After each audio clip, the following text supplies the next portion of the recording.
Praise the lord. నేటి దినాలలో ఉపవాస కూడికల్లో, ప్రార్థనా కూడికల్లో, శుక్రవారం కూడికల్లో, మంగళవారం కూడికల్లో ప్రార్థన చేయండి అనే విషయాలను మనం వింటూ వస్తూ ఉన్నాం.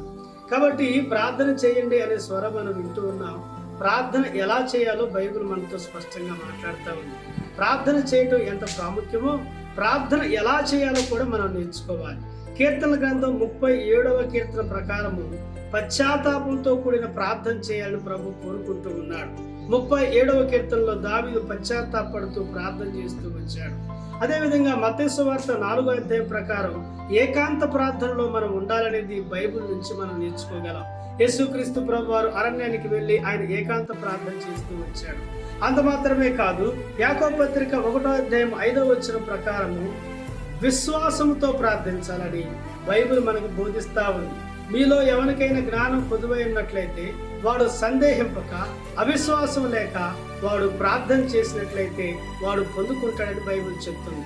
యోహాను సువార్త 14వ అధ్యాయం 14వ వచనం ప్రకారం యేసుక్రీస్తు నామములో మనం ప్రార్థించాలని బైబిల్ చెప్తుంది.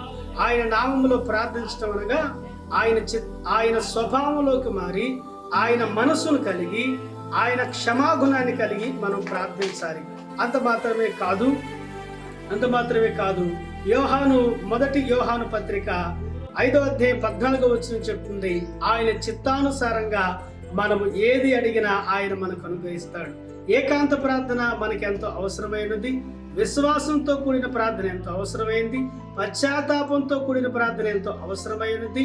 అదే విధంగా క్రీస్తు నామములో, క్రీస్తు స్వభావంలోకి మార్చబడి చేసే ప్రార్థన ఎంతో అవసరమైంది. ఆయన చిత్తాన్ని గ్రహించి, ఆయన ఉద్దేశాన్ని గ్రహించి మనం ప్రార్థన చేసిన వారమైతే ఆయన దగ్గర నుంచి గొప్ప కార్యాలు మనం అనుభవిస్తాం. దేవుడి మాటలు దీవించును గాక. ఆమేన్.